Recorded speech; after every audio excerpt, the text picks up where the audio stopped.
Veteran single dad felt invisible until a young SEAL saw his tattoo and froze. In that instant, the whole diner realized this quiet old man carried a secret that could shatter everything they thought they knew. Before we get into the story, comment below where in the world you are watching from today. The morning sun crept through thin curtains, casting pale strips of light across Jack Turner's weathered face.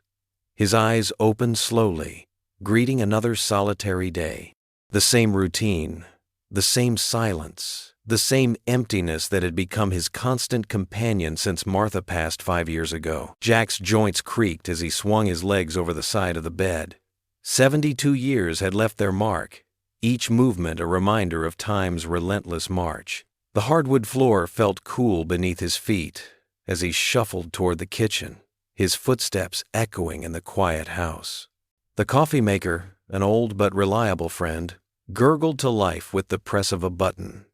While it brewed, Jack's gaze drifted to the framed photograph on the counter. Martha's smile, frozen in time, seemed to glow in the morning light. Her eyes still sparkled with the same warmth they had when they first met, back when the world felt full of promise. "Morning, sweetheart," he whispered, his daily ritual unchanged after all these years. The house answered with silence. The rich aroma of coffee filled the kitchen. Jack poured himself a cup, black and strong, just as he'd learned to drink it in Vietnam. Some habits never changed, even after all these decades. He settled into his favorite chair by the window, the leather worn smooth from years of use. The morning paper waited on his front porch, wrapped in plastic to protect it from the heavy southern dew. Jack retrieved it, noticing how his neighbor Mrs. Patterson quickly looked away when he glanced in her direction. She used to bring over pies and stop to chat back when Martha was alive. Now she hurried inside, like most folks did these days. Back in his chair, Jack sorted through the mail that had arrived yesterday. Bills, mostly. A furniture catalog he hadn't subscribed to. A letter asking him to donate to some charity. Nothing from Sarah, his daughter. The last time she called was... He had to think about it. 3 weeks ago? Maybe 4? He understood she was busy with her life up in Michigan. 2 kids in college now, a demanding job as a hospital administrator. But understanding didn't make the silence any easier to bear. The morning stretched on, quiet and predictable. Jack showered, dressed in clean khakis and a short-sleeve button-down shirt, and made his bed with military precision. Hospital corners just as sharp as they'd been in his Navy days. Old habits die hard, especially the good ones. He spent the afternoon puttering in his small garden, though the summer heat made it tough to stay out for long. The tomatoes needed staking, and the herbs Martha had planted years ago still flourished, though he rarely used them anymore. Cooking for one had never seemed worth the effort. As evening approached, the familiar hunger pangs reminded him it was time for dinner. Jack could have heated up a TV dinner or opened a can of soup, but the thought of another meal alone in his quiet house made his chest ache. Instead, he grabbed his keys and headed to the Starlight Diner. The bell above the door chimed as he entered, but nobody looked up. The usual crowd was there, families with children, couples sharing dessert, teenagers huddled in booths. Jack made his way to his regular spot at the counter, nodding to Betty, the waitress who'd worked there as long as he could remember. "The usual, Mr. Turner?" she asked, already reaching for the coffee pot. "Please," he replied, though she'd already turned away to help another customer. The diner's ancient ceiling fan spun lazily overhead, fighting a losing battle against the sticky southern evening. Jack rolled up his sleeves, revealing the faded tattoo on his forearm, the Navy SEAL emblem he'd gotten after completing training. The ink had blurred over the decades, but the frogman skeleton was still clearly visible, a reminder of who he'd been, what he'd done. The meatloaf special arrived without ceremony. Jack cut into it methodically, barely tasting the food as the conversations of strangers washed over him. A young couple argued about bills. A grandmother fussed over her grandchildren's table manners. A group of teenagers laughed at some shared joke. He was just about to ask for his check when something changed in the atmosphere of the diner. The hair on the back of his neck stood up, an old instinct he hadn't felt in years.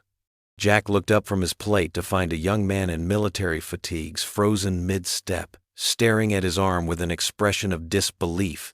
The soldier's mouth opened slightly, his coffee cup hovering inches above its saucer. His eyes were fixed on Jack's tattoo, and in them, Jack saw something he hadn't seen reflected in another person's gaze for a very long time.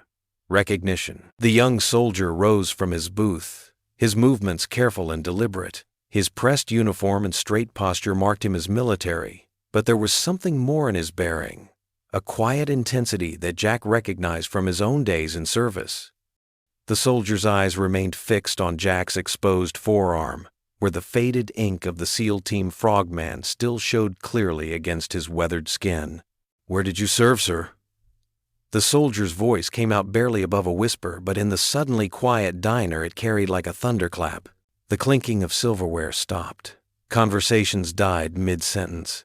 Even Sally, the waitress who'd been bringing Jack his coffee for the past decade, paused with her pot suspended in mid-air. Jack felt the weight of every eye in the place turned toward him. His throat tightened. It had been years since anyone had asked about his service. Decades of blending into the background made this sudden attention feel almost uncomfortable. He cleared his throat, his voice rough with disuse. "Vietnam. SEAL Team 2. The young soldier's eyes widened. His hand trembled slightly as he reached for his wallet, pulling out a worn photograph. "Sir, my name is Michael Carter. I think you knew my father. James Carter?" Jack's coffee cup froze halfway to his lips. The name hit him like a physical blow, stirring memories he'd locked away long ago. "Jimmy Carter?" His voice cracked. "Your father was Jimmy?" Michael nodded, carefully placing the photograph on Jack's table. It showed a much younger version of Jack, arm thrown around the shoulders of a grinning sailor with Michael's same strong jaw and determined eyes. "This was taken right after the mission in '71. The one where your father took a bullet meant for me," Jack finished quietly. His fingers traced the edge of the photograph, memories flooding back. The jungle heat, the sound of gunfire, Jimmy pushing him out of the way at the last second. "Yes, sir." Michael's voice grew stronger. "Dad survived because you carried him 3 miles through enemy territory to the extraction point. He used to tell me that story every birthday. Said it wasn't just about you saving his life. It was about never leaving a brother behind." The diner had gone completely still.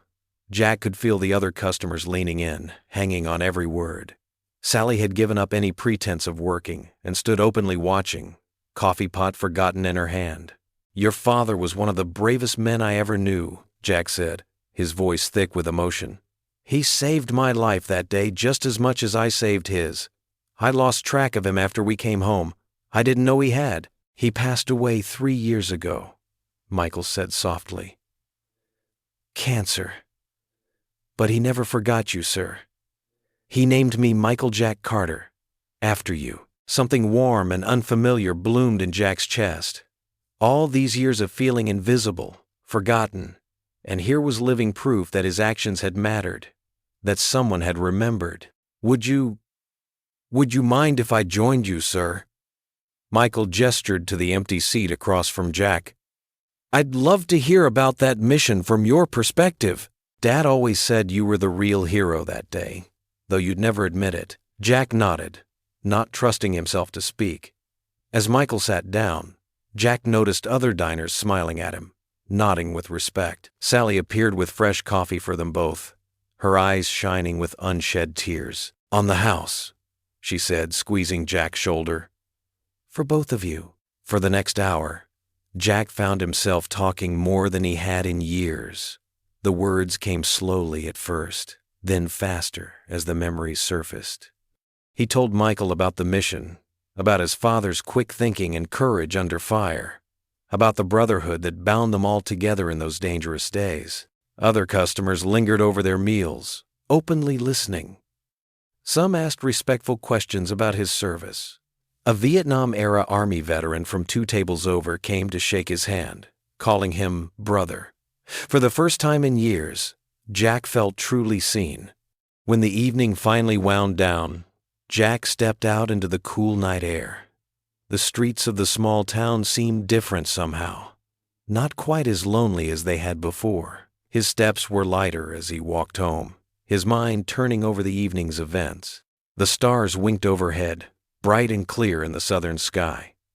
Jack found himself looking up at them, remembering nights in the jungle when those same stars had guided them home. He thought about Jimmy Carter, about the son who carried his name, about the strange ways life had of bringing things full circle. For the first time in years, the silence of his solitary walk didn't feel like a burden. Instead, it felt full of possibility, charged with the unexpected warmth of being remembered, of mattering to someone, of being seen. The morning sun cast long shadows across Jack's front porch as he settled into his usual wooden rocking chair. The day promised to be another hot one, typical for this time of year in their small southern town. He watched the neighborhood cats prowl through the overgrown grass of his yard, hunting for breakfast in the early light. A black pickup truck slowed to a stop in front of his house. Jack straightened in his chair, recognizing the young soldier from the diner. Michael stepped out, carrying 2 paper cups from the local coffee shop. "Good morning, sir," Michael called out, climbing the creaky steps. "Hope I'm not disturbing you too early." Jack waved away the concern. "Been up since dawn. Military habits die hard." Michael smiled, extending one of the cups. "Black coffee, if that's all right. Figured a SEAL wouldn't want any of that fancy stuff they serve nowadays." "You figured right." Jack accepted the cup, gesturing to the empty chair beside him. "Have a seat, son." Michael settled into the chair, his pressed uniform a stark contrast to Jack's worn flannel shirt and jeans. For a moment, they sat in comfortable silence, sipping their coffee and watching the neighborhood wake up. "My father," Michael began, his voice soft with reverence, "he used to tell me stories about you, about that night in '72, near the DMZ. Jack's weathered hands tightened around his cup. "Your father was Bob Carter?" "Yes, sir. Robert Carter, Jr. But everyone called him Bob." Michael turned to face Jack. "He never forgot what you did. Said he wouldn't have made it home if it wasn't for you." The memory surfaced like an old photograph. Moonless night, jungle thick as soup, enemy fire cutting through the darkness. Jack pushed it back down. "Your father was a good man, one of the best I served with. He passed away 5 years ago," Michael said, his voice catching slightly. "Cancer. But he made me promise something before he went. Said, if you ever meet Turner, you honor him. Never thought I'd get the chance, to be honest." Jack studied the young man's face, seeing echoes of his old friend Bob. "You followed in his footsteps, I see. SEAL team?" "Team 3, sir. Just got back from my 3rd deployment." Michael set his coffee down. "Dad would have been proud, I think, though these days." He trailed off, looking out at the street. "Something troubling you, son?" Michael rubbed his neck. "It's my little girl, Lily. She's 7 now. Her mother." He paused, choosing his words carefully. "She left when Lily was 2. Couldn't handle the military life," she said. "Now with deployments, it's been rough on Lily. My sister helps when she can, but—" Jack nodded, understanding the weight of single parenthood. "It's not easy, raising a child alone." "No, sir, it's not." Michael's face softened when he mentioned his daughter. "Lily's amazing, though. Smart as a whip, brave as they come. Reminds me of Dad sometimes, the way she faces things head on." The morning had warmed considerably, and Jack rolled up his sleeves out of habit. The faded SEAL tattoo caught Michael's eye again. "Dad had the same one," Michael said. "Used to tell me it wasn't just a mark on his skin, it was a promise. A promise to never leave a brother behind, to always stand for something bigger than yourself." Jack traced the familiar outline with his finger. "Your father understood what it meant. Not everyone did, back then or now." He made sure I understood too. Michael straightened in his chair. "Sir, I know this might seem forward, but would you consider having lunch with Lily and me today? She'd love to meet you, and honestly, it would mean a lot to me too." Jack hesitated. It had been years since he'd accepted any social invitation.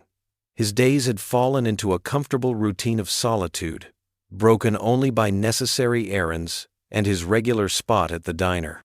Michael must have sensed his uncertainty. Lily's been asking about Dad's old military friends. It would help her understand where she comes from, you know? And maybe, he smiled slightly, maybe you could tell her some stories about her grandfather that I haven't heard. Something stirred in Jack's chest, a feeling he hadn't experienced in a long time. Here was Bob Carter's son, carrying on the SEAL tradition, raising a little girl alone, reaching out to him not out of pity but genuine respect. "What time?" Jack found himself asking. Michael's face lit up. "Would noon work? There's this little place downtown, Mary's Kitchen. They make the best chicken pot pie you've ever tasted." Jack nodded, surprising himself with how right it felt. Noon it is. They finished their coffee as the morning traffic picked up, neighbors heading to work and school buses making their rounds. When Michael stood to leave, he extended his hand. "Thank you, sir. Not just for lunch, but for everything. What you did for my father, what you stood for, it matters. It still matters." Jack shook his hand firmly. "Your father would be proud of you, son. Not just for the uniform, but for the man you've become." As Michael's truck pulled away, Jack remained in his rocking chair, the empty coffee cup in his hands. For the first time in years, his day had a purpose beyond mere routine. He found himself looking forward to lunch, to meeting little Lily, to sharing stories of her grandfather. The morning sun climbed higher, burning away the last wisps of dawn fog. Jack stood, his joints protesting slightly, and headed inside to get ready.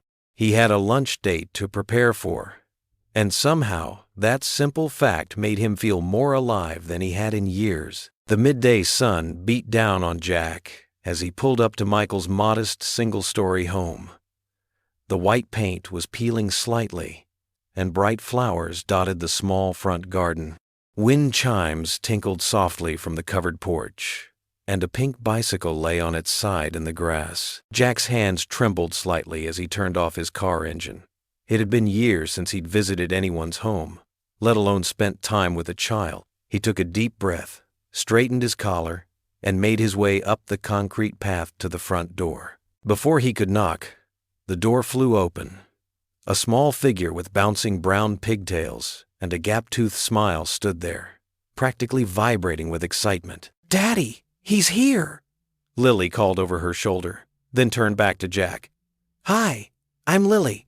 Daddy told me all about you this morning. He said you're a hero, just like Grandpa was." Jack felt his throat tighten. The little girl's earnest enthusiasm caught him off guard. "Well, I wouldn't say—" "Come in, come in!" Lily grabbed his hand without hesitation, tugging him inside. Her small fingers were warm and sticky, probably from whatever she'd been eating earlier. Michael appeared from the kitchen, wiping his hands on a dish towel. "Sorry about the hurricane that is my daughter," he said with a warm smile. "Lily, let Mr. Turner breathe." "It's fine," Jack said softly, surprised to find he meant it. The house smelled of fresh bread and something sweet baking in the oven. Crayon drawings covered the refrigerator, and a well-loved teddy bear sat in a tiny rocking chair by the window. "I made cookies," Lily announced proudly. "Well, Daddy helped, but I put in the chocolate chips all by myself." "She's quite the baker," Michael added, ruffling his daughter's hair.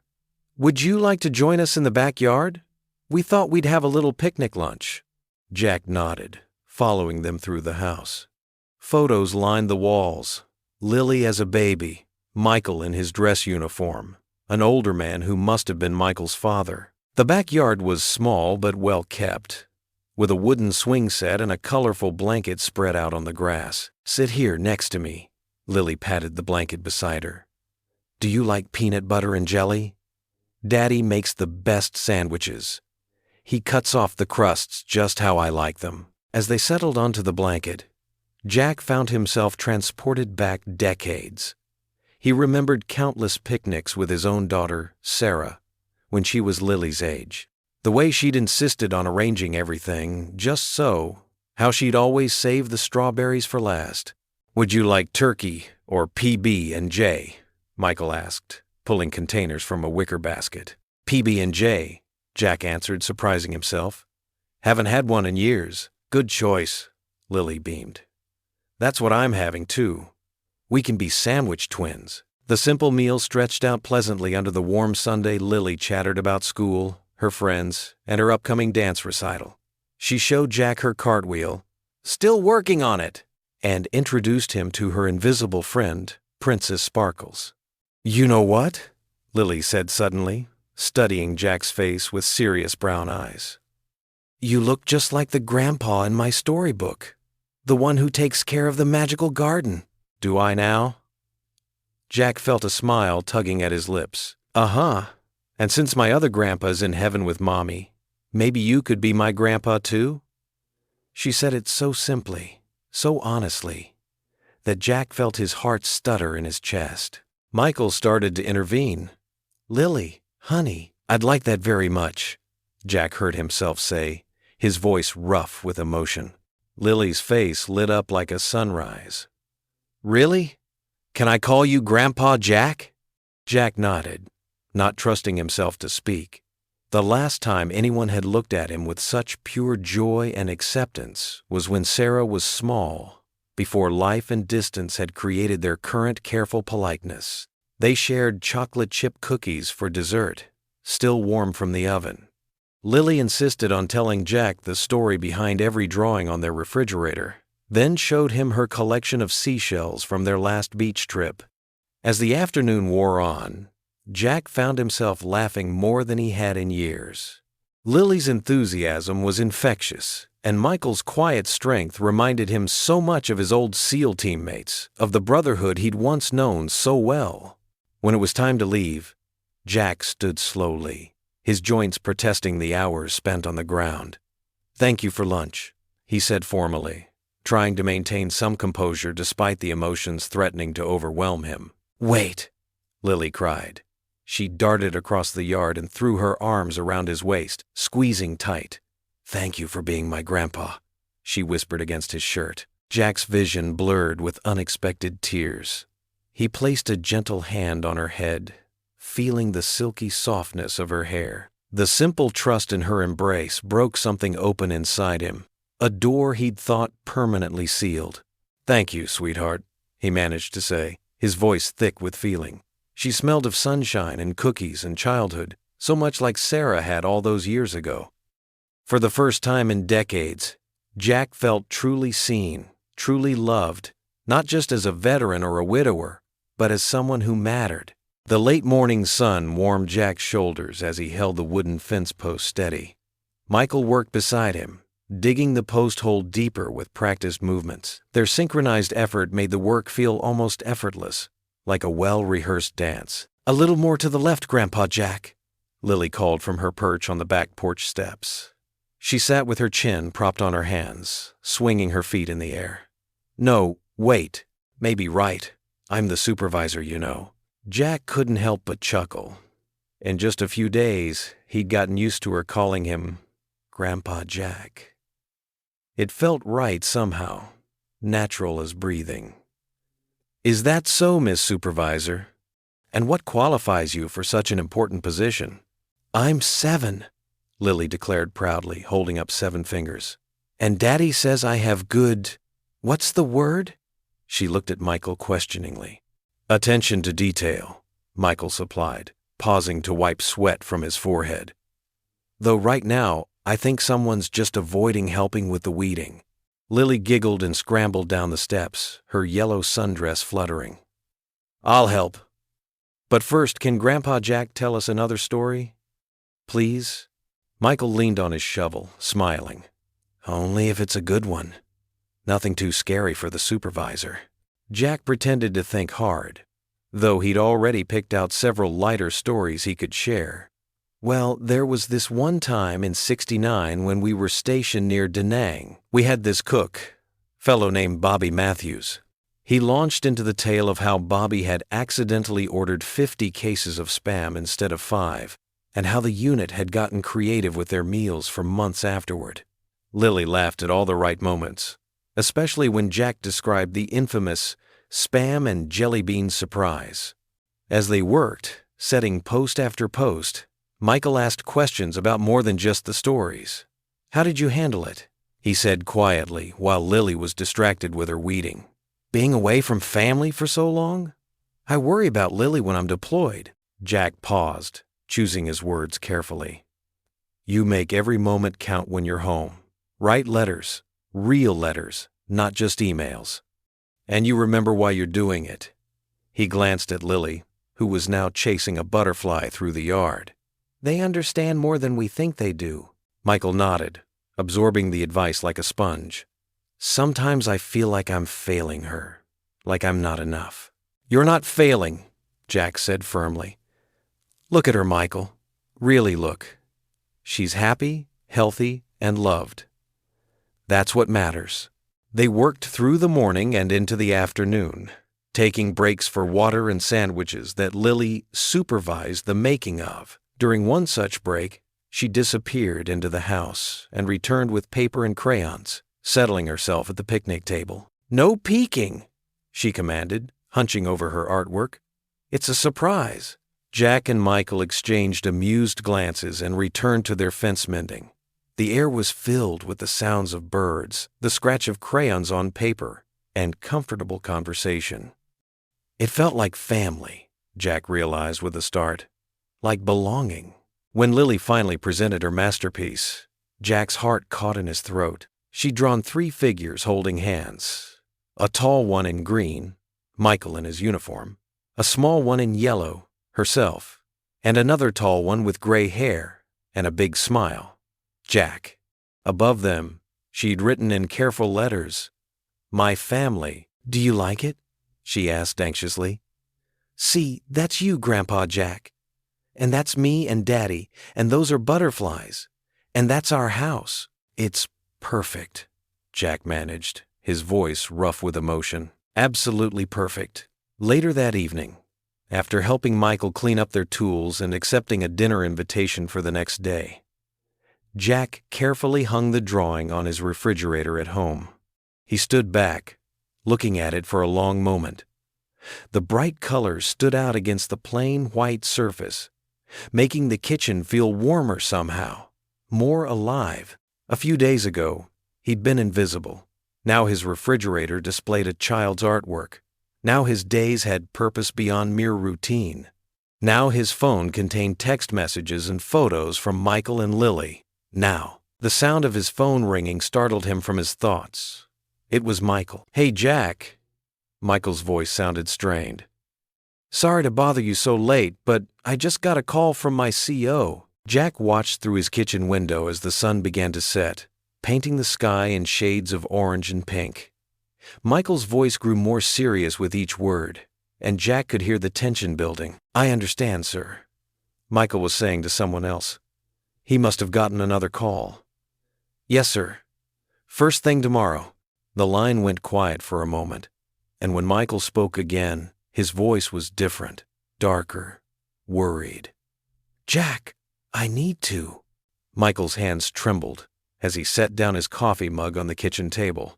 Jack noticed how the young man's shoulders slumped, the weight of invisible burdens pressing down on him. Through the window, they could see Lily playing with her jump rope in the backyard, her pigtails bouncing with each hop. "Sir, I need to tell you something," Michael said, his voice barely above a whisper. "I'm in trouble. Big trouble." Jack leaned forward, his weathered hands clasped together. "Whatever it is, son, you can tell me." Michael drew a deep breath. "They're trying to discharge me, dishonorably." The words seemed to physically pain him. "There are accusations about my last mission in Afghanistan. They're saying I abandoned my post, endangered civilians." His voice cracked. "But it's not true, Jack. I swear on my father's grave, it's not true." Jack studied Michael's face, seeing the same earnest determination he'd seen in countless young SEALs over the years, the kind of look that couldn't lie. "Tell me everything," Jack said quietly. As Michael explained the details, Jack's jaw tightened. The mission had gone sideways, they often did. but Michael had followed protocol. Yet somehow, reports had been filed painting a very different picture. Evidence had appeared suggesting dereliction of duty. "I don't understand where these accusations are coming from," Michael said, running his hands through his hair. "I've given everything to the Navy, just like my father did. And now," he glanced out at Lily, "if this goes through, I'll lose everything. My pension, my benefits, my reputation. How will I take care of her?" A squeal of laughter drew their attention outside. Lily had given up on the jump rope and was now chasing a butterfly, her face bright with joy. The contrast between her innocence and the darkness threatening her future made Jack's heart ache. Through the next hour, they talked in low voices. Jack watched how Michael's eyes kept darting to the window, checking on Lily. The young man's fingers drummed nervously on the table, his coffee long forgotten and cold. When Lily came bounding in for lunch, Michael's entire demeanor changed. He forced a smile, helping her make a peanut butter and jelly sandwich. But Jack saw how tightly Michael hugged her, as if afraid she might disappear. "Daddy, why are you squeezing so hard?" Lily giggled. "Because I love you so much, Princess," Michael answered, his voice thick with emotion. "I love you too." She wrapped her small arms around his neck. "Can we go to the park later, please?" Michael swallowed hard. "Maybe tomorrow, sweetheart. Daddy has some work to do today." Jack watched as disappointment flickered across Lily's face, quickly replaced by understanding beyond her years. She patted her father's cheek. "It's okay, Daddy. We can go another time." After lunch, while Lily worked on her coloring books in the living room, Michael paced the kitchen. "I don't know what to do, Jack. The hearing is in 3 weeks. "My lawyer says it doesn't look good." Jack sat at the table, his mind churning. He could walk away now, return to his quiet life. After all, he'd been retired for years. His connections were old, possibly forgotten. Fighting this battle might mean stirring up painful memories, calling in favors he'd hoped never to need. But then Lily's voice drifted in from the other room, singing a made-up song about butterflies and sunshine. Jack remembered how it felt when she first called him Grandpa, how Michael had brought light back into his gray world. He thought of his own daughter, so far away now. He'd failed to fight for that relationship, let it slip away like sand through his fingers. The thought of Michael losing Lily, of that precious child losing her father to false accusations, made something fierce and protective stir in his chest. Jack pulled out his ancient flip phone, the one he kept more out of habit than necessity. His fingers hovered over the keypad as doubt crept in. But then he looked at Michael, seeing not just the strong young SEAL, but also the scared father fighting for his family. "I know some people," Jack said finally, his voice gravelly. "Good people. People who understand what really happens in the field, who know how to find the truth." Hope flickered in Michael's eyes. "You'd do that? Help me fight this?" "Son, when your father saved my life, he made me promise to look out for his family if he ever couldn't. I've carried that promise for 30 years. Jack started dialing a number he hadn't used in over a decade. "It's time I kept it." Michael sank into a chair, relief and gratitude warring on his face. "I don't know how to thank you." "Thank me by being the father that little girl deserves," Jack replied, waiting as the phone rang. After 4 rings, a gruff voice answered. "Yeah, Bobby? It's Jack Turner." A pause. "Well, I'll be damned. Turner, haven't heard your voice since '89. Bobby, I need your help. Remember that favor you owe me from Saigon? The one where you pulled my sorry behind out of that rice paddy under heavy fire? Hell, Turner, I've been waiting 30 years for you to call that one in." Jack's eyes met Michael's across the table. "Well, I'm calling it in now. And Bobby, this is important. Real important." The Veterans of Foreign Wars Hall stood like a worn sentinel on the outskirts of town, its red brick walls faded by decades of sun and rain. American and POW divided by MIA flags snapped in the morning breeze as Jack pulled into the nearly empty parking lot. His old friend Frank had agreed to meet him here, away from curious ears. Inside, the familiar smell of coffee and wooden furniture brought back memories. A few elderly veterans sat scattered around, some playing cards, others just staring into space. Jack spotted Frank at a corner table, hunched over a steaming mug. Frank Delaney hadn't changed much in the past decade. Still built like a bulldog, with gray stubble and hard eyes that had seen too much. He stood up when he saw Jack, revealing his slight limp from an old wound that never quite healed right. "Turner," Frank growled, extending a calloused hand. "Been a while." They shook hands firmly, the grip of men who'd carried weapons together. Jack settled into the chair across from his old friend. Noting how Frank had positioned himself to watch both the door and windows, old habits died hard. "Thanks for coming, Frank. I need your help." Frank's weathered face creased into a frown. "Yeah, you mentioned on the phone. Young SEAL in trouble?" He took a long sip of coffee. "Tell me everything." Jack leaned forward, keeping his voice low. "His name's Michael Carter. Good kid, decorated combat record. Now they're trying to drum him out with a dishonorable over something that happened on his last deployment. What's the official charge? Dereliction of duty, endangering civilians. But Frank..." Jack's jaw tightened. "This boy's not capable of that. He's raising a little girl alone, doing everything right. Something's not adding up." Frank set down his mug with deliberate care. These days, the brass is real quick to throw good men under the bus.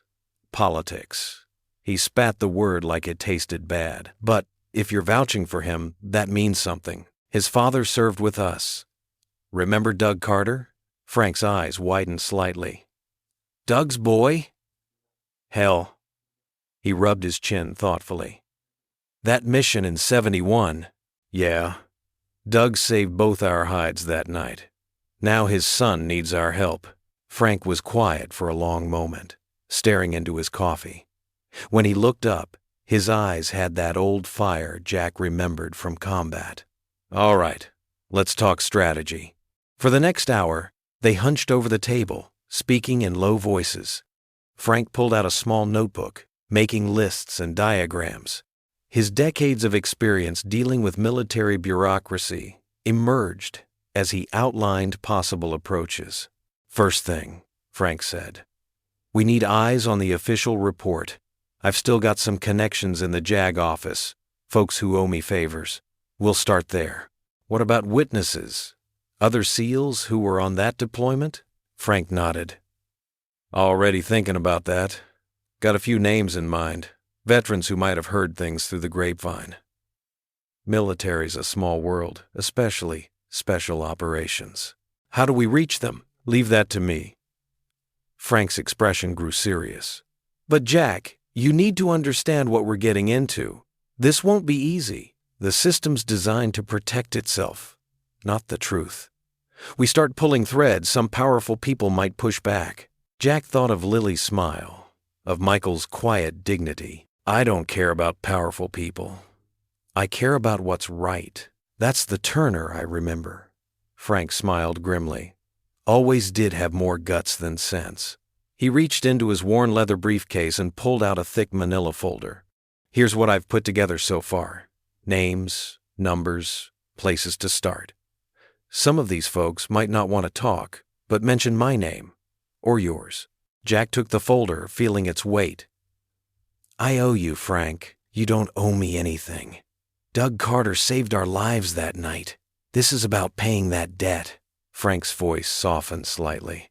"Besides, someone's got to look out for our own. World's forgotten too many good soldiers already." They stood up slowly, joints protesting. Frank gripped Jack's shoulder. "Watch yourself, brother, and keep me posted. I'll start making calls today." Jack nodded, tucking the folder under his arm. As he walked toward the door, the weight of it felt familiar, like mission briefings from long ago. The war he thought he'd left behind was calling him back, but this time the battlefield would be different. No jungle or gunfire, but the same high stakes. A good man's future hanging in the balance. Frank's voice stopped him at the door. Hey, Turner. Jack turned. Good to see you back in the fight. The morning sun hit Jack's face as he stepped outside. In his car, he set the folder carefully on the passenger seat, noticing how his hands had steadied. The uncertainty of the past few days had crystallized into purpose. He had a mission again, a cause worth fighting for. He pulled out of the parking lot, the VFW Hall shrinking in his rearview mirror. The folder beside him held the first steps of their battle plan. It wasn't the kind of war he'd trained for, but the old instincts were awakening. Protect your own. Never leave a man behind. Fight with everything you have. The late morning sun warmed Jack's back as he stood in Michael's driveway, watching Lily bounce with excitement next to a shiny blue bicycle. Michael had left early for his preliminary hearing, his pressed uniform a stark reminder of the battles ahead. But today, Jack had promised to focus on Lily. Can we start now, Grandpa? Please? Lily hopped from foot to foot, her pigtails swaying with each movement. She wore a pink helmet decorated with butterfly stickers, and her eyes sparkled with determination. All right, sweetheart. Jack chuckled, running his hand along the bike's handlebars.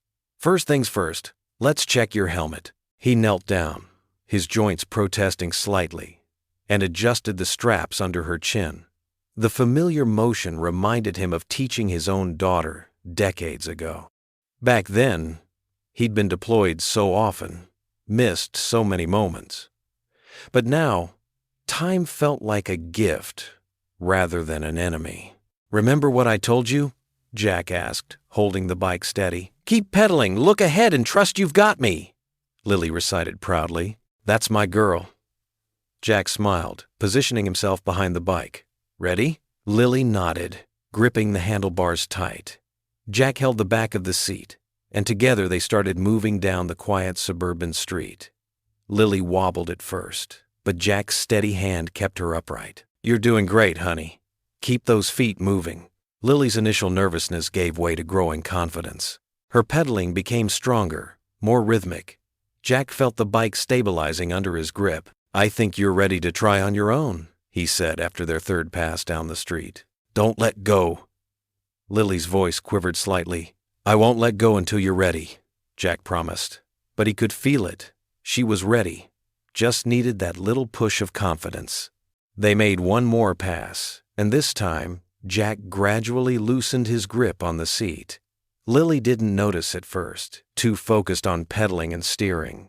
When she finally realized she was riding alone, her delighted laugh echoed through the neighborhood. Grandpa, look, I'm doing it. Jack's heart swelled with pride as he watched her ride, wobbly but determined, all by herself. She made it to the end of the street before carefully turning around, just like he'd taught her. The rest of the afternoon passed in a blur of small victories and shared joy. When the sun began to set, they headed inside. Jack's old military precision came in handy as he prepared dinner, simple spaghetti and meatballs, Lily's favorite. Can you cook this again tomorrow? Lily asked, twirling pasta around her fork. We'll see what your dad wants to do when he gets home, Jack replied, watching her eat with satisfaction. But I'd love to cook for you again. After dinner, Jack helped Lily with her bedtime routine. She insisted on wearing her favorite pajamas, the ones with little stars all over them. As she brushed her teeth, Jack laid out her clothes for tomorrow, just like he remembered doing for his own daughter. Story time, Lily announced, climbing into bed and patting the space beside her. Jack settled onto the edge of her bed, picking up the worn copy of The Velveteen Rabbit from her nightstand. As he read, Lily snuggled closer, her small hand finding his free one. What is real? Asked the rabbit one day. Jack began, his voice soft and steady. Halfway through the story, Lily interrupted with a question that caught him off guard. Grandpa Jack? Yes, sweetheart? Are you going to stay with us? Forever and ever? Her voice was small, uncertain. Jack set the book down, turning to face her properly. In her eyes, he saw the same fear of abandonment he'd once seen in his own daughter's eyes during his deployments. Lily, he said gently, I promise you this. I'm not going anywhere. I'll be here whenever you need me. Even when I'm big? Even when you're big. He squeezed her hand. That's what grandpas are for? Satisfied with his answer, Lily let him finish the story. Her eyes grew heavy as he reached the final pages, and by the time he closed the book, she was fast asleep. Jack sat there for a long moment, watching her peaceful face in the soft glow of her nightlight. Her chest rose and fell with steady breaths, one arm wrapped around her favorite stuffed elephant. In that quiet moment, something profound settled over him. This was his second chance, not just at being a grandfather, but at being the kind of father figure he'd always wanted to be. The kind who was present, who didn't miss the small moments, who could be counted on to stay. Looking at Lily's sleeping form, Jack felt tears prick at his eyes. He hadn't expected this gift, this opportunity to pour all his love and wisdom into another young life. But here it was, wrapped in star-covered pajamas, and trusting him completely. He carefully tucked the blanket around her shoulders and brushed a gentle kiss on her forehead. As he stood in the doorway, he took one last look at his sleeping granddaughter, not by blood, but by a bond just as strong. The empty spaces in his heart, carved out by years of loneliness, began to fill with something warm and bright. Hope. Jack shifted uncomfortably in the metal folding chair, surrounded by a circle of veterans at the VFW hall.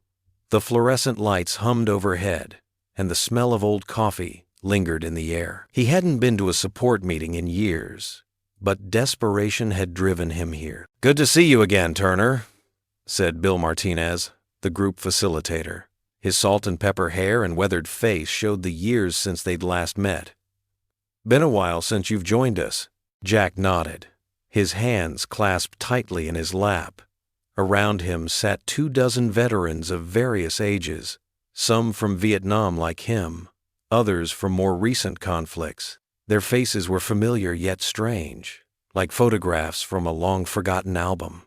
I need help," Jack said, his voice rougher than he expected. Not for myself, for a young SEAL named Michael Carter. The room grew still. Jack could feel their eyes on him as he explained Michael's situation, the accusations, the threat of dishonorable discharge, the little girl who might lose her father. His voice grew stronger as he spoke about Michael's character, about the connection to his own past. "I know this boy's innocent," Jack finished. "Same as I'm sitting here." To his surprise, heads began nodding around the circle. A Desert Storm veteran named Rodriguez leaned forward. "Private contractors over there are getting worse than ever, throwing our boys under the bus to cover their tracks." "What do you mean?" Jack asked, his attention sharpening. Another veteran, Dave Wilson, spoke up. "My nephew served last year. Said these contractor outfits are running wild, no oversight, no accountability, making millions while our soldiers take the heat for their mistakes." More voices joined in, sharing similar stories. Jack listened intently, taking mental notes. The pattern was clear and disturbing. After the meeting, as others filed out, a man Jack didn't recognize approached him. He was tall and lean, with careful movements that marked him as former Special Forces. "Name's Harris," he said quietly. "Worked intelligence before retiring. That Carter case you mentioned? It's not the first." They moved to a corner of the room, away from others. Harris pulled out his phone, showing Jack news articles and military reports. "See this company? Global Security Solutions?" Harris pointed to a logo. "They've been involved in 3 similar cases in the past year. Young officers accused of misconduct. Evidence appears out of nowhere. Careers destroyed." Jack's stomach tightened. "And they were involved in Michael's last deployment?" Harris nodded grimly. "Their personnel were operating in the same sector. Word is, they botched an operation badly. Civilians got hurt, but the official report pins it all on your boy Michael." Jack studied the documents, his mind racing. The pieces were falling into place. The sudden accusations, the convenient evidence, the rush to judgment. This wasn't just about Michael anymore. "These contractors," Jack said slowly, "they're powerful, ex-military leadership, Political connections, billion-dollar contracts, Harris replied. They make problems disappear. And anyone who might expose those problems, they make them disappear too. Jack felt a chill despite the warm room. He thought of Michael, of little Lily waiting at home for her father. He thought of all the other soldiers who might have faced similar frame jobs. "I've got more information," Harris said, writing a number on a napkin. "But Turner, be careful. These people play rough, real rough." The meeting room had emptied now, leaving them alone under the buzzing lights. Jack pocketed the napkin, his jaw set with determination. What had started as helping a young SEAL clear, his name had just become something much bigger and much more dangerous. "They might be powerful," Jack said, standing up straight despite his aging joints. "But they've never faced a bunch of old SEALs with nothing left to lose." Harris gave him a measuring look. "Watch your back, Turner. And watch Michael's too. This goes deeper than you know." Jack walked out into the afternoon sun, his mind churning with this new information. The weight of what he'd learned pressed down on him like a physical burden. Michael wasn't just fighting false accusations. He was up against a corporate giant with everything to lose and the means to protect itself. He got into his truck, gripping the steering wheel tight. The napkin with Harris's number seemed to burn in his pocket. One thing was certain. The quiet life he'd been living was about to get a lot more complicated. Glancing at his rearview mirror, Jack couldn't shake the feeling that the game had changed. This wasn't just about clearing Michael's name anymore. It was about exposing a system that sacrificed good soldiers to protect the powerful and corrupt. He started the engine, thoughts turning to his next move. He'd need to be careful, strategic, like planning a mission in the old days. But first, he had to warn Michael about what they were really up against. The truck pulled away from the VFW hall, carrying Jack toward a fight he never expected to face in his 70s. But as the adrenaline began to flow, he realized something. He felt more alive than he had in years. The military courtroom felt suffocating with its dark wood panels and harsh overhead lights. Jack Turner sat rigidly in his dress blues, which still fit after all these years, though a bit more snugly around the middle. His weathered hands rested on his knees as he watched Michael sitting at attention before the tribunal panel. The room buzzed with whispered conversations. Town locals packed the seats, their presence a mix of curiosity and concern. Mayor Thompson sat in the front row, his usual jovial expression replaced by a serious frown. Even Sally from the diner had closed up early to attend, her order pad still tucked in her apron pocket. Michael's shoulders were straight, but Jack could see the tension in his jaw. Lily wasn't allowed in the proceedings, thank goodness. She was with Mrs. Rodriguez next door, probably worrying about her daddy. The head of the tribunal, Colonel Harrison, called Jack's name. "Master Chief Petty Officer Turner, please approach." Jack stood slowly, his knees protesting. As he walked to the witness stand, his footsteps echoed in the suddenly silent room. He could feel every eye on him. But for once, being seen didn't make him want to disappear. After taking the oath, Jack settled into the hard wooden chair. The military prosecutor, a sharp-featured captain, started with basic questions about Jack's service record and relationship to Michael. "And how long have you known the accused?" the prosecutor asked. 2 months, Jack replied. "But I served with his father 30 years ago." "Only 2 months?" The prosecutor's eyebrows rose. "Yet you're willing to stake your reputation on his character?" Jack leaned forward slightly. "Son, in combat, you learn to measure a man's character in seconds, not months. It's the difference between life and death." A murmur rippled through the crowd. The prosecutor frowned but pressed on. "And what makes you so certain of Lieutenant Carter's innocence?" Jack took a deep breath. He hadn't prepared a speech, but the words came naturally, rising from somewhere deep in his chest. "I've seen courage wear many faces over the years," he began, his voice steady and clear. "I've seen it in young men charging into gunfire to save their brothers. I've seen it in soldiers who carried on despite their wounds. But sometimes the greatest courage is in living an honorable life, day after day, especially when everything's stacked against you. The room grew still. Even the prosecutor stopped shuffling his papers. Michael Carter is raising his daughter alone while serving his country. Every decision he makes, every risk he takes, isn't just about him. It's about that little girl who calls him Daddy. A man like that doesn't throw away his honor for profit or pride. Jack's eyes swept the room, meeting the gazes of the tribunal members. I've known men who've betrayed their oaths. They carry it in their eyes, in the way they hold themselves. Michael Carter stands straight. He looks you in the eye. He's teaching his daughter about integrity not just with words, but with his actions. Mayor Thompson nodded slowly from his seat. Sally wiped her eyes with her apron corner. The charges against him don't match the man I know, Jack continued. They don't match the son of the hero I served with, who gave his life saving others. They don't match the father who reads bedtime stories every night, no matter how exhausted he is from training. Jack's voice grew stronger, filled with conviction. In Vietnam, we had a saying, "The only easy day was yesterday." Michael lives by those words. He faces each challenge head-on, with honor and determination. That's not the character of a man who would disgrace his uniform or betray his fellow SEALs. Colonel Harrison leaned forward. "You seem very certain, Master Chief." "I am certain, sir." Jack's voice never wavered. "Because I've seen what honor looks like. I've seen it in the eyes of men giving their last breath for their country. I see it in Michael Carter every time he puts on his uniform, every time he hugs his daughter, every time he chooses the hard right over the easy wrong." The prosecutor tried to interrupt, but Jack wasn't finished. "This isn't just about one man's career or reputation.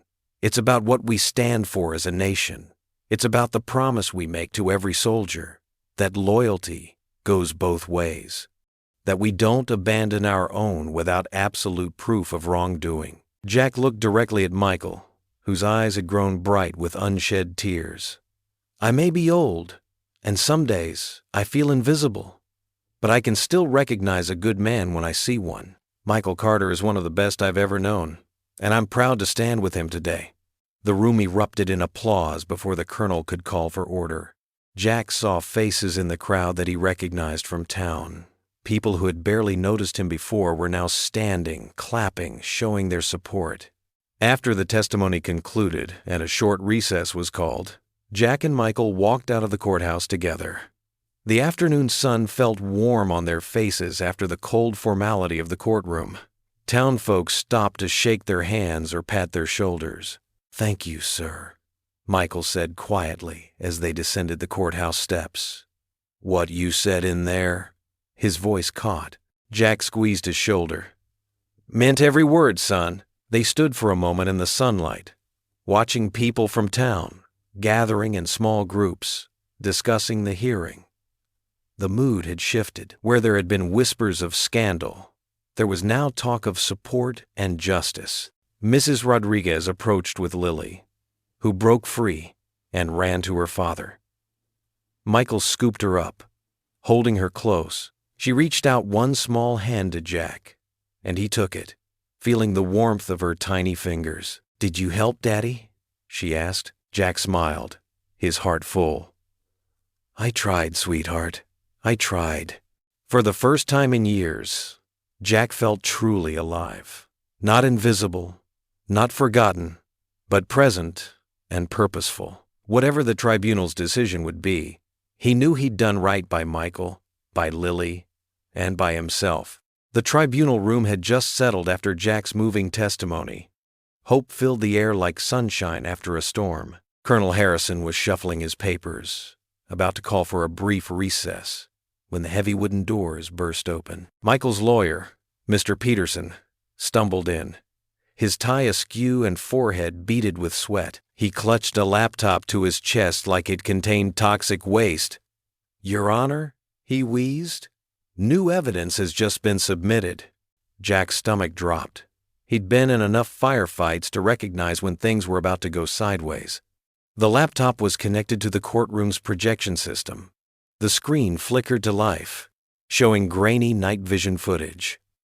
The timestamp showed 3 months ago, during Michael's last deployment.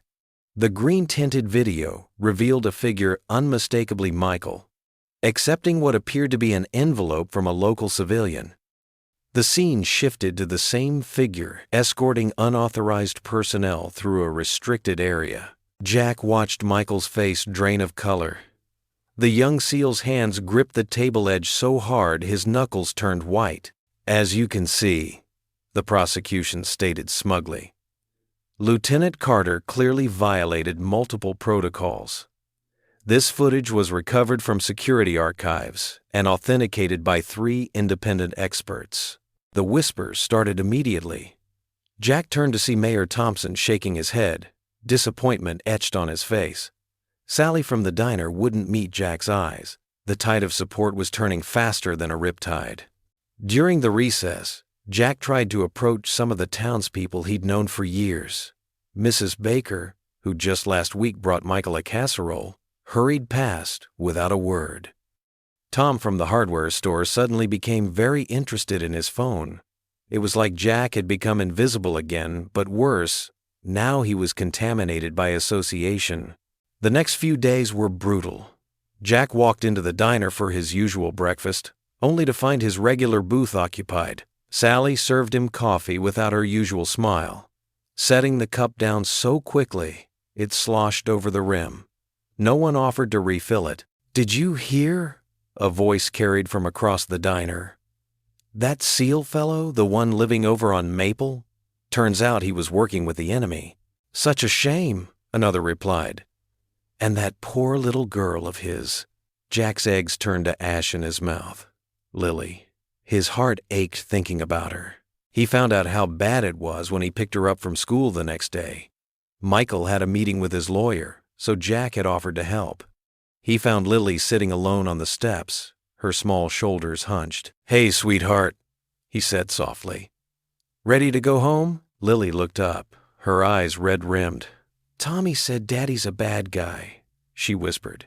"He said Daddy's going to jail like other bad guys. Is that true, Grandpa Jack?" Jack's throat tightened. He knelt down, his old knees protesting. "Your daddy is a good man, Lily. Sometimes good people get accused of things they didn't do. We just have to keep believing in him." But as they walked home, he noticed how other parents pulled their children closer, how conversations stopped when they passed. Lily's hand squeezed his tighter. That evening, Jack visited Michael's house. The young man was at the kitchen table, surrounded by papers and empty coffee cups. The proud SEAL who'd approached Jack in the diner seemed ages ago.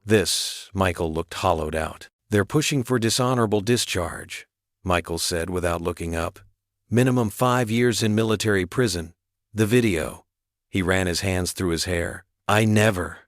Jack, I would never." "I know, son," Jack said quietly. "The lawyer says to prepare for the worst. I've already called my sister in Ohio. She'll take Lily while I'm—" Michael's voice cracked. "How do I tell her? How do I tell my little girl that Daddy's going away?" Jack's chest felt too tight. The family he'd found, this second chance at belonging, it was crumbling like sand through his fingers. He thought of Lily's drawings on his fridge, of teaching her to ride a bike, of the way she called him Grandpa without hesitation. "We're not done fighting," Jack said, but the words felt hollow even to him. Michael finally looked up. His eyes were those of a defeated man. "I appreciate everything you've done, Jack, but maybe it's better if you distance yourself now. The town's already turning against you because of me. You've built a life here. I won't drag you down too. Michael, please." Michael's voice was firm. "I need to know Lily will have someone to turn to who isn't tainted. Someone the town still trusts." Jack stood there, feeling every one of his 72 years. The weight of helplessness pressed down on him like a heavy pack after too many miles. Through the window, he could see Lily in the backyard, sitting on the swing he'd helped Michael hang just weeks ago. She wasn't swinging, just sitting there, watching the sun set. The footage played again in his mind. Something about it nagged at him. but he couldn't place what. Right now, all he could feel was the family he'd found slipping away, like a dream fading in the harsh light of morning. He left Michael's house that night with leaden feet. The porch light cast his shadow long and lonely across the lawn. In his pocket, his fingers brushed against Lily's latest drawing, 3 stick figures holding hands labeled, "My Family." He couldn't bring himself to look at it. The next morning's headlines would make everything worse. Local SEAL faces prison time. Hero image shattered. The town had made up its mind. The family Jack had found, the purpose he'd rediscovered, the joy of being needed and loved, it was all falling apart. And there seemed to be nothing he could do to stop it. Jack sat alone in his dimly lit living room, the evening shadows creeping across worn furniture that had seen better days. His weathered hands cradled the silver picture frame holding Margaret's photo. Her smile, frozen in time, seemed to mock his current situation. 30 years she'd been gone, and here he was, about to lose another family. "I thought I was done losing people," he whispered to the photograph. Margaret's eyes sparkled back at him, just as they had that summer day when the picture was taken. She wore her favorite yellow dress, the one she'd insisted on being buried in. The house creaked around him, empty and hollow. Bills lay scattered across his coffee table, unopened. His daughter's last Christmas card from 6 months ago sat propped against a dusty lamp, the smiling faces of her and her husband staring back at him from their perfect life 2 states away. Jack's fingers traced the edge of Margaret's frame. "Remember when we thought we'd grow old together? Watch our grandkids play in the yard?" His voice cracked. "I found them, Maggie. Found our grandkid. And now..." The damning video footage played over and over in his mind. Michael's face, or what looked like his face, doing things no SEAL would ever do. The whispers in town had started immediately. People who'd shaken Michael's hand days ago now crossed the street to avoid him. A knock at the door startled Jack from his thoughts. He knew that firm military precision. Michael's knock. "It's open," Jack called out, not moving from his chair. Michael stepped inside, his usual proud posture diminished. Dark circles ringed his eyes, and his civilian clothes looked rumpled. "Sir, we need to talk." "Don't sir me now, son," Jack said, setting Margaret's photo aside. "Not after everything." Michael paced the small living room, hands clasped behind his back like he was giving a mission report. "You need to stop making calls. Stop investigating. Just stop fighting for me." Jack's jaw tightened. "Like hell I will. I mean it." Michael's voice carried an edge of desperation. "These people, whoever doctored that footage, they're powerful, connected." "I won't have you putting yourself at risk for me. I'm 72 years old. What can they do to me? They can hurt you, ruin what life you have left." Michael stopped pacing, his eyes meeting Jack's. "I've already lost my father. I won't lose you too." The words hit Jack like physical blows. He struggled to his feet, his bad knee protesting. "You listen to me, son.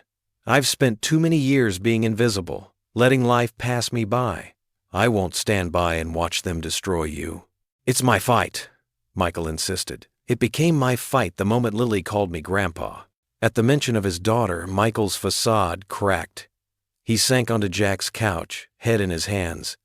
"She asked me today if we have to move away, if we have to change our names like they do in movies. My 7-year-old shouldn't have to think about things like that." Jack's heart ached. He remembered Lily's visit earlier that day, her small face serious as she helped him water his tomato plants. "Grandpa Jack," she'd asked, carefully pouring water from her little green watering can, "why do grown-ups always leave?" The innocent question had nearly broken him. "What do you mean, sweetheart?" "Mommy left, and now everyone at school says Daddy did bad things and has to leave." She'd looked up at him, her eyes too old for her young face. "Are you going to leave too?" He'd knelt down right there in the dirt, ignoring his protesting joints, and pulled her close. "Never, baby girl. Never." Now, watching Michael's defeated posture, Jack felt the weight of that promise. The curse of loss hung heavy in the air. Margaret, his distant daughter, and now this family he'd only just found. "I can't let you keep fighting," Michael said quietly. "I won't be responsible for dragging you down with me. That's not your choice to make." "It is. I'm ordering you to stand down." Michael stood, straightening his shoulders. "That's a direct order, Chief Turner." Jack almost laughed at the absurdity. "I've been retired longer than you've been alive, son. Your orders don't mean squat to me." But Michael was already heading for the door, his movements stiff and formal. "Goodbye, sir. Thank you for everything you've done for us." The door closed with a quiet click that seemed to echo through Jack's entire body. He stood in the middle of his living room, surrounded by memories and ghosts, feeling the familiar coldness of isolation creeping back in. Hours later, Jack lay in his bed, sleep eluding him. The ceiling fan spun lazy circles above, casting moving shadows that transformed into jungle canopies in his mind. The faces of men he'd lost in Vietnam blended with Michael's. The sound of his daughter's goodbye when she'd moved away mixed with Lily's innocent question about adults leaving. He'd failed them all, hadn't he? Failed to save his brothers in arms, failed to keep his daughter close, failed to protect Margaret from the cancer that took her, and now he was failing Michael and Lily. The darkness pressed in around him, thick and suffocating. His chest felt tight. Memories of smoke and gunfire threatening to overwhelm him. He could hear the choppers, smell the jungle, feel the weight of his rifle. Jack rolled over, punching his pillow in frustration. The digital clock glowed 3:17 a.m., its red numbers accusatory in the darkness. Beside it sat Margaret's photo, watching him sink deeper into his private hell of regret and helplessness. Sleep wouldn't come. Not tonight. Not with the ghosts of his past mingling with the very real possibility of losing his future. He lay there, feeling every one of his 72 years, wondering if this was his curse, to find people to love only to watch them slip away. The morning sun cast long shadows across Michael's front yard as Jack's old truck pulled into the driveway. His hands trembled slightly on the steering wheel before he cut the engine. This would be goodbye. The hardest kind. The kind that meant giving up. The screen door creaked open before he reached the porch. Michael stood there, his normally pristine uniform wrinkled, dark circles under his eyes telling stories of sleepless nights. He managed a weak smile. "Sir, you didn't have to come," Michael said, his voice rough. "Had to see you both one last time," Jack replied, his throat tight. The words felt like gravel in his mouth. Inside, the house felt different. The warmth that had filled these rooms just days ago had faded, replaced by a heavy stillness. Photos on the wall, Michael in his dress blues, Lily's school pictures, even the crayon drawing Lily had made of their family, seemed to watch Jack with accusation. "Coffee?" Michael offered mechanically. "Please." They sat at the kitchen table, the silence broken only by the gentle ticking of the wall clock and the distant sound of Lily playing in her room. Jack studied his coffee cup, unable to meet Michael's eyes. "The lawyer says I should take a plea deal," Michael finally said. "Might reduce the sentence." Jack's hand tightened around his cup. "Son, I'm sorry. I really thought we could fix this." "You tried. That's more than anyone else did." Michael's voice cracked slightly. "Lily asks about you every day." As if summoned by her name, small footsteps padded down the hallway. Lily appeared in the doorway, clutching her favorite stuffed elephant. Her face lit up when she saw Jack. "Grandpa!" She rushed forward, wrapping her arms around his waist. The simple gesture made his chest ache. "Hey, sweetheart," Jack managed, patting her head gently. "Daddy's been sad," she whispered, looking up at him with those big brown eyes. "Are you sad too?" "Sometimes grown-ups get sad, honey," Jack said, trying to keep his voice steady. "Can I show you something?" Lily tugged at his hand. "In my room?" Jack glanced at Michael, who nodded tiredly. "Go ahead." Lily led Jack down the hallway to her bedroom, decorated in soft pinks and yellows. Crayon drawings covered one wall, stick figures of her, Michael. And now Jack featured prominently in many of them. She pulled him to sit on the edge of her small bed. "Close your eyes," she instructed solemnly. Jack complied, hearing her rummage through what sounded like a drawer. Something was pressed into his hands. "Okay, look." He opened his eyes to find a small paper fortune teller, the kind kids made in school. Carefully folded paper, covered in wobbly writing and decorated with hearts and stars. "Pick a color," Lily demanded. "Blue," Jack said softly. She spelled it out, manipulating the paper with careful concentration.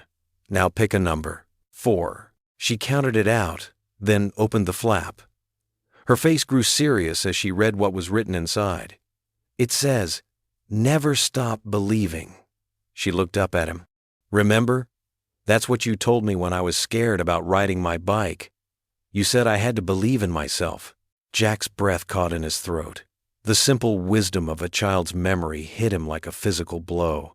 "You said brave people never stop believing," Lily continued, her small hand finding his. "Are you going to stop believing in Daddy?" The question pierced straight through Jack's heart. Here he was, about to walk away, to surrender to despair, and this 7-year-old girl was reminding him of his own words about courage. He looked at Lily's earnest face, saw the trust there, the unwavering faith that Grandpa could fix anything, the same faith he'd once had in his own father, in his brothers in arms, in the principles that had guided his entire life. Something shifted inside him, like rusty gears grinding back to life. The weakness that had been drowning him these past days began to burn away, replaced by a familiar steel in his spine. "No," he said quietly, then stronger. "No, I'm not going to stop believing." Lily beamed at him. "Promise?" "I promise." He pulled her into a tight hug, feeling her small arms wrap around his neck. "Thank you, sweetheart." When they returned to the kitchen, Michael looked up questioningly at the change in Jack's expression. "I need to make a phone call," Jack said, his voice firm. "And then we're going to talk about what really happened on that mission. Everything you remember, no matter how small." Michael straightened slightly, responding instinctively to the command in Jack's tone. "Yes, sir." Outside on the porch, Jack pulled out his phone and dialed Frank's number. His old friend answered on the second ring. "Frank, it's Jack." He watched the morning sun climbing higher over the neighborhood, casting away the shadows. "We're not done yet." Frank's living room buzzed with determination as 5 aging veterans huddled around his coffee table. Maps, documents, and coffee cups cluttered the surface. Jack sat in an old leather armchair, his weathered hands gripping a notepad while Frank paced the worn carpet. "Listen up, brothers," Frank announced, his gruff voice commanding attention. "We've got a SEAL in trouble, and we don't leave our own behind." The small group consisted of men Jack had known for decades. Pete Martinez, a former intelligence officer with sharp eyes despite his 70 years. Tom Wheeler, who'd worked in military communications. And Bill Roberts, who'd maintained connections in private security firms. "This contractor company, Strategic Solutions International," Pete said, spreading out some papers. "They've got a pattern. 3 other incidents in the past 2 years where soldiers reported misconduct, then suddenly found themselves accused of crimes." Jack leaned forward, his joints creaking. "How did they get away with it?" "Money talks," Bill growled, adjusting his hearing aid. "They've got friends in high places, but they made one mistake this time. They got sloppy with the video." Tom wheeled his chair closer to the table, pointing at freeze frames from the footage. "Look here, the metadata doesn't match. The timestamps are inconsistent with the mission logs." Frank grabbed a magnifying glass, his hands slightly shaking with age, but his mind still razor sharp. "The lighting's wrong too. See how the shadows fall? That's not afternoon sun like they claim. That's morning light." Jack felt his pulse quicken. "Can we prove it?" "Better," Pete said, pulling out his phone. "I've got a contact at the base where they edited the footage. A young tech specialist who noticed irregularities. She's willing to talk." The room grew quiet as Pete played a recorded conversation. A woman's voice detailed how she'd been ordered to clean up surveillance footage, but had secretly kept the original files. "This is dangerous territory, boys," Frank warned, looking at each man in turn. "SSI has mercenaries on payroll. They don't play nice." Jack thought of Lily's words about believing. He thought of Michael's face when the video first appeared, that look of betrayal and hopelessness. "I don't care about the risk. Where's this tech specialist now?" "That's the tricky part," Pete said. "She's at Fort Bennett, but she's under surveillance. SSI knows she might talk." "Then we go in quiet," Jack said, his old tactical mind clicking into gear. "Tom, can you still work communications?" Tom grinned, patting his laptop. "Just because I'm old doesn't mean I can't jam a few signals." They spent the next 3 hours planning. Bill drew detailed layouts of Fort Bennett's civilian sectors. Pete coordinated with his contact. Frank made calls to friendly MPs who could look the other way at the right moment. Jack felt alive again, the familiar rush of preparing for a mission flowing through his veins. But this wasn't like Vietnam. They weren't young anymore. Their hands shook sometimes. Their backs ached.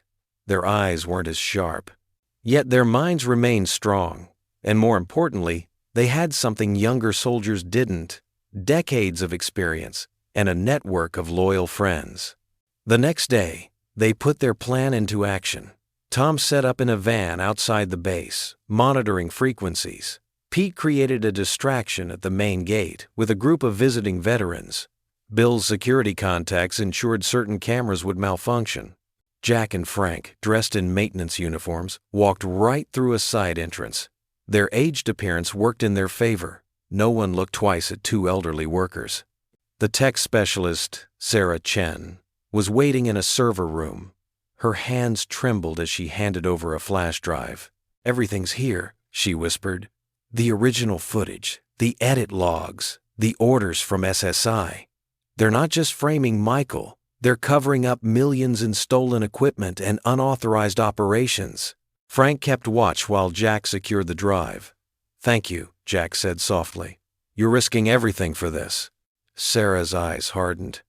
"My brother's a Marine. I've seen what these contractors do to good soldiers. Just make it count." They made it off base without incident. But Jack's heart nearly stopped when two black SUVs pulled up alongside their van on the highway. Tom's jamming equipment crackled with intercepted communications. "Target vehicle identified. Hold steady," Frank said as Jack gripped the flash drive. "Bill's got this covered." Sure enough, two police cruisers appeared, lights flashing. The SUVs peeled away rather than risk attention. Bill's voice crackled over their radio. "Local sheriff owes me a favor. You're clear." Back at Frank's house, they gathered around a laptop, watching the original footage. It showed exactly what Michael had claimed. He'd been trying to stop contractor misconduct, not participate in it. "This is it," Pete said, comparing documents. "With this evidence, plus Sarah's testimony and the forensic analysis of the video editing, it's bulletproof." Jack held the folder containing everything they'd gathered. The flash drive, statements, documents, and analysis reports. His hands trembled, not from age this time, but from the weight of what they held. "SSI will fight back hard," Frank warned, placing a steady hand on Jack's shoulder. "Once we submit this, all hell might break loose." Jack stared at the folder. In his mind, he saw Michael's face, saw Lily's trust, saw the family he'd found so late in life. The evidence in his hands could save them all, or make them targets of some very dangerous people. Tom rolled his wheelchair closer. "We're with you, Jack. Whatever you decide." "All the way," Pete agreed. Bill nodded firmly. Like old times, Frank squeezed Jack's shoulder. Brothers to the end. The folder seemed to grow heavier in Jack's trembling hands. Everything they'd risked, everything they'd fought for over the decades, came down to this moment and this choice. Jack's heart pounded as he pushed through the heavy wooden doors of the military tribunal. His old bones protested, but adrenaline carried him forward. Behind him, Frank and 3 other veterans marched in formation. Old warriors reunited for one last mission. The morning sun streamed through tall windows, casting long shadows across the polished floor. The room fell silent. Michael sat at the defense table, his shoulders slumped in defeat. His lawyer looked up, startled by the interruption. At the back of the room, little Lily clutched her aunt's hand, her eyes wide with hope when she spotted Jack. "Your Honor," Jack's voice rang out, stronger than it had been in years. "I have new evidence that demands immediate attention." The judge, Colonel Matthews, peered over his glasses. "Mr. Turner, this is highly irregular. We're about to deliver our final judgment. Then you'll want to see this first." Jack stepped forward, his manila folder clutched tight. Frank moved to his right side, while the other veterans spread out behind him, a wall of solidarity. "This evidence proves that the video used against Lieutenant Carter was doctored." Murmurs rippled through the courtroom. Michael straightened in his chair, color returning to his face. Jack handed the folder to the bailiff, who passed it to Colonel Matthews. "In that folder, you'll find sworn statements from 3 independent video analysts. They've identified digital manipulation markers consistent with professional editing software." The judge's eyebrows rose as he flipped through the pages. The prosecutor stood up, adjusting his tie nervously. "Your Honor, this is inadmissible at this stage. There's more," Jack continued, his voice steady. "Mr. Frank Martinez, decorated Navy SEAL, has testimony about the private contractor firm responsible for the forgery." Frank stepped forward, his silver hair catching the sunlight. Global Security Solutions has a history of covering up their operational mistakes by shifting blame to servicemen. We've uncovered 7 similar cases in the past 5 years. The prosecutor's face went pale. Colonel Matthews studied the documents with increasing intensity. "These allegations are extremely serious, Mr. Turner." "And completely true," another voice called from the back. A man in a crisp suit entered the courtroom, Agent Thompson from the Inspector General's office. Jack allowed himself a small smile. Frank's connections had come through. "We've been building a case against GSS for months. This evidence matches our findings perfectly." The courtroom erupted in whispers. Michael's lawyer frantically reviewed copies of the documents, his eyes growing wider with each page. "Furthermore," Jack continued, pulling out one last piece of paper, "we have a signed confession from James Wilson, the GSS regional director, admitting to the video manipulation. He turned himself in this morning with full documentation of the cover-up." Colonel Matthews removed his glasses, rubbing his temples. "Lieutenant Carter, please approach the bench." Michael stood on shaky legs. Jack watched him walk forward, seeing not just a young SEAL, but the boy who grew up hearing stories about his father's service, the man who recognized an old tattoo in a diner, the father who only wanted to make his daughter proud. "In light of this new evidence," Colonel Matthews announced, his voice filling the chamber, "and pending full investigation of Global Security Solutions, all charges against Lieutenant Michael Carter are hereby dismissed." The room exploded in cheers. Michael's lawyer pumped his fist in victory. The prosecutor quietly gathered his papers, avoiding everyone's eyes. "Furthermore," the judge continued, "the recommendation for dishonorable discharge is immediately rescinded. Lieutenant Carter's service record will reflect the truth, that he acted with honor and distinction throughout his deployment." Lily broke free from her aunt's grip, running down the aisle. "Daddy! Grandpa Jack!" Michael scooped her up in his arms, holding her tight. His eyes met Jack's over her shoulder, filled with gratitude and relief. Jack stepped forward and suddenly found himself wrapped in their embrace. Tears rolled down Jack's weathered cheeks as he held them both. He felt Lily's small hands patting his face, wiping away the tears. "Don't cry, Grandpa," she whispered. "You told me to never stop believing, remember?" "I remember, sweetheart," Jack managed, his voice thick with emotion. "I remember." Around them, the old veterans stood at attention, offering silent salutes to their brother in arms. Frank nodded at Jack, a gesture that spoke volumes about loyalty, honor, and the bonds that never break. The morning sun streamed brighter now, warming Jack's shoulders as he held his newfound family. For a man who had felt invisible for so long, he had never felt more seen, more present, more alive than in this moment of triumph and tears. The morning sun cast long shadows across Main Street as Jack walked to the diner, his usual spot for breakfast. But today felt different. People who normally hurried past now stopped to greet him. Mrs. Henderson, who owned the flower shop, waved from her storefront. Tom, the mailman, crossed the street just to shake his hand. Inside the diner, conversations hushed as Jack entered, not with the old awkward silence of being ignored, but with a new kind of respect. Sarah, his regular waitress, had tears in her eyes as she approached his table. "Mr. Turner," she said, setting down his usual coffee without him having to order. We all owe you an apology. The way we treated you and Michael." Her voice cracked. Jack shifted uncomfortably in his seat. He wasn't used to this kind of attention. "No need for that, Sarah. You were just—" "No," she interrupted firmly. "We were wrong, plain wrong, and we want to make it right." Throughout breakfast, person after person stopped by his table. Mayor Thompson himself came in, pulling up a chair without invitation. His gray hair was disheveled, his usually pristine suit wrinkled as if he'd been up all night. "Jack," the mayor said, leaning forward, "the town council met early this morning. We want to hold a ceremony. Nothing fancy, we know you're not one for show.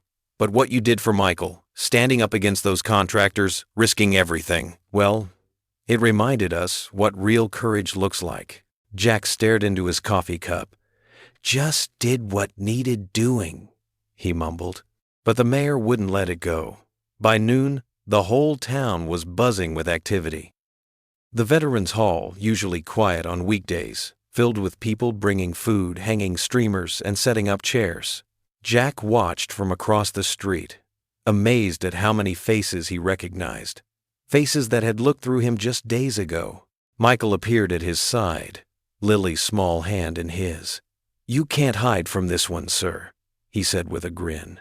"They're determined to thank you properly." Lily tugged at Jack's sleeve.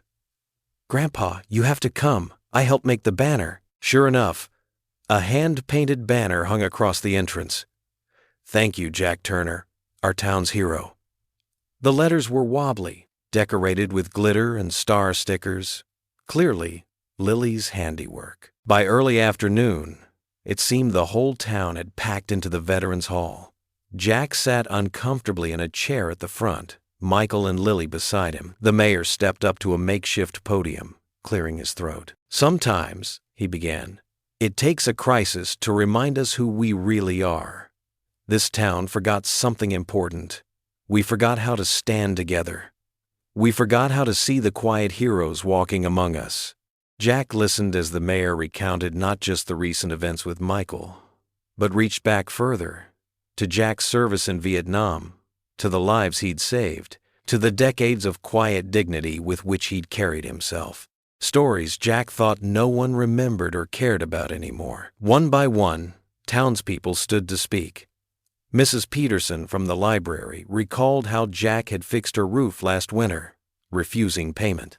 Officer Rogers remembered how Jack had talked his troubled son through a rough patch, giving the boy purpose and direction. Even old Frank had driven down from the next county, sharing sanitized versions of their SEAL missions that made the children's eyes go wide with wonder. Sarah from the diner brought up a huge cake decorated with an American flag. "On the house," she said with a wink. "Forever." The biggest surprise came when Reverend Williams wheeled in an old projector. The screen flickered to life, showing a video call from Jack's daughter in California. She wiped tears from her eyes as she told him how proud she was, how the story of what he'd done for Michael had made national news. She was flying in next week, she announced, to spend time with her dad and meet her new adopted family. Through it all, Jack sat straight-backed in his chair, fighting the tightness in his throat. Lily had climbed into his lap, her small hand patting his cheek whenever she sensed him getting overwhelmed. Michael stood behind him, a steady presence, one hand on Jack's shoulder. When the mayor finally asked Jack to say a few words, he stood slowly, Lily sliding off his lap. The room fell silent, every eye on him. For once, the attention didn't make him want to disappear. "I'm not much for speeches," he began, his voice rough with emotion. "Been invisible so long, I got used to it. Thought that's all there was left for me." He paused, looking down at Lily's encouraging smile. "But sometimes life gives you a second chance. Sometimes it sends you people worth fighting for." He turned to Michael. "You and your little girl there, you woke something up in me. Something I thought was long dead.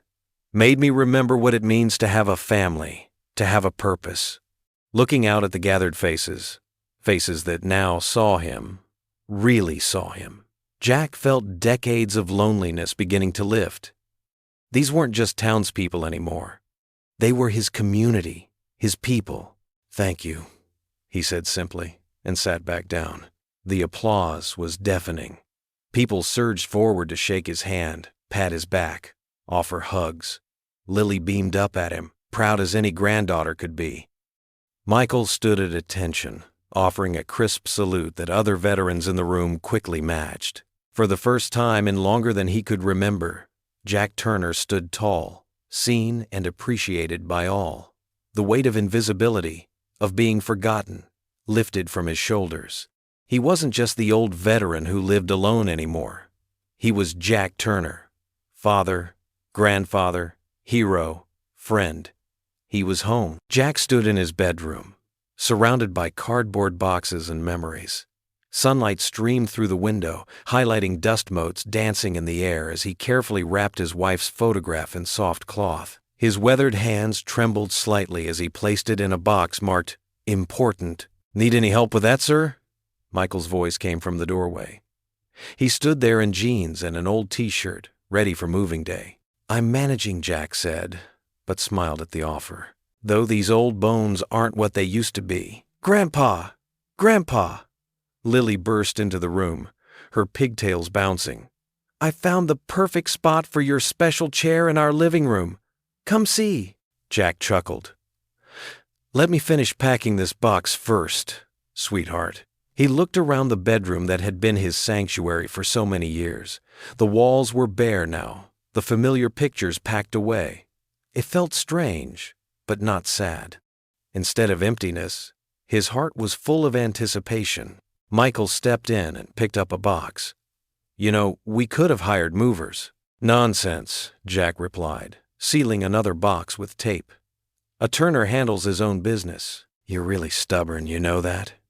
Michael grinned. "Must be where I get it from." Jack paused, touched by the casual way Michael had claimed him as family. The younger man had been doing that more lately, drawing parallels between them, speaking as if they shared blood. Lily tugged at Jack's sleeve. "Can I carry something small? I want to help too." "Here." Jack handed her a lightweight box of pillows. "Very important cargo. Think you can handle it?" She stood straight and serious. "Yes, sir! Special delivery coming through!"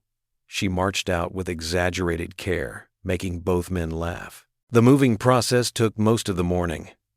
Jack's pickup truck and Michael's SUV made several trips, carrying boxes and furniture across town. With each load, Jack's old house grew emptier, while Michael's home began to feel more and more like their shared space. "This goes here," Lily declared, pointing to a sunny corner in the living room where she'd cleared space for Jack's favorite armchair, the one he'd spent countless evenings in, reading or watching the news. "You sure about that spot?"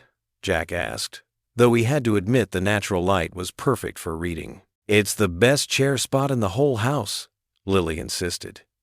"I tested all the corners. This one's special." Michael helped Jack position the chair. "She's right, you know.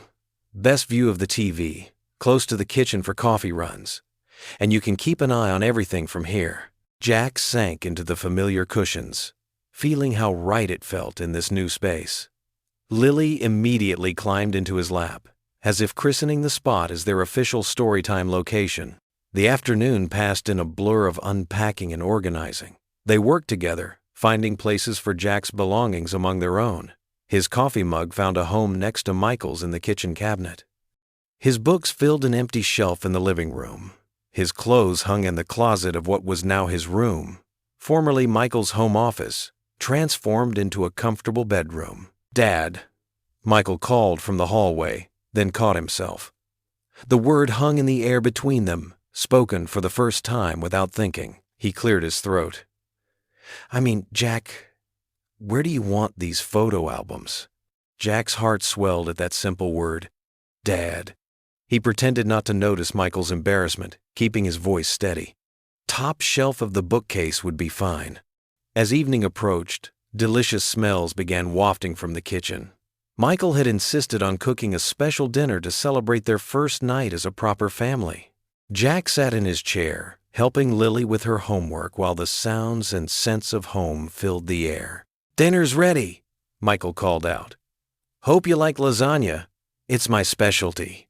They gathered around the kitchen table, not Jack's old table or Michael's, but a new one they'd picked out together last week. Steam rose from the pasta, and garlic bread filled a basket in the center. "We need to say grace," Lily announced solemnly. "Grandpa, will you do it?" Jack reached out, taking Lily's small hand in his left and Michael's strong one in his right. He closed his eyes, overcome for a moment by the simple rightness of it all. "Thank you, Lord, for this food," he began, his voice rough with emotion. "And thank you for bringing this family together. Amen." "Amen," Lily echoed cheerfully, already reaching for the garlic bread. The kitchen filled with the sounds of plates clinking, questions about passing the salad, and Lily's excited chatter about her day at school.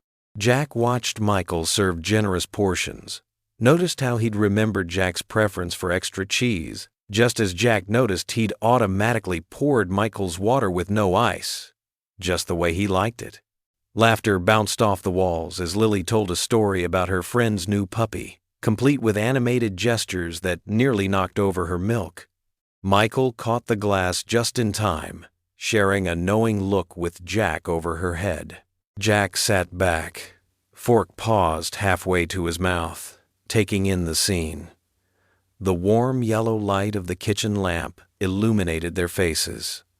Michael's eyes crinkled with laughter at his daughter's antics. Lily's cheeks were flushed with happiness as she bounced in her seat.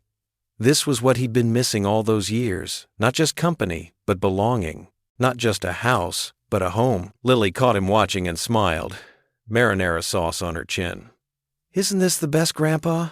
Now you'll be here every day." "Every single day," Jack agreed, reaching over to wipe her chin with a napkin. "And we'll have family dinner every night," Michael added. "Although maybe not lasagna every time. Can we have ice cream for dessert?" Lily asked hopefully. "I might have picked up your favorite flavor while I was getting groceries," Michael winked. Jack looked at his new family, his heart full to bursting.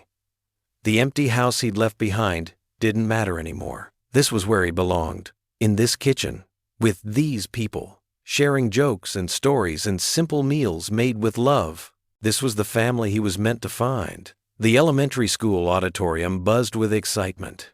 Parents clutched programs and fidgeted with cameras, while younger siblings squirmed in their seats. Jack Turner sat straight-backed in his chair, his military posture unchanged after all these years.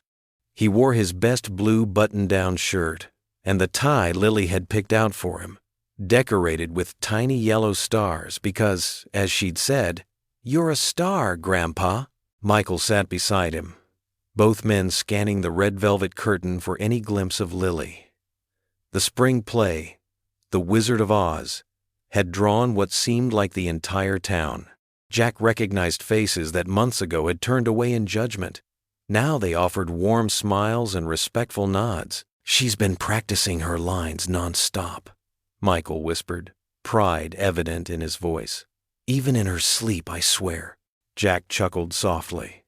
"Yesterday she made me play the Tin Man while she rehearsed. I've never had to pretend to be so stiff." "That's because you weren't pretending, old man," Michael teased, nudging Jack's shoulder. The lights dimmed, and a hush fell over the audience.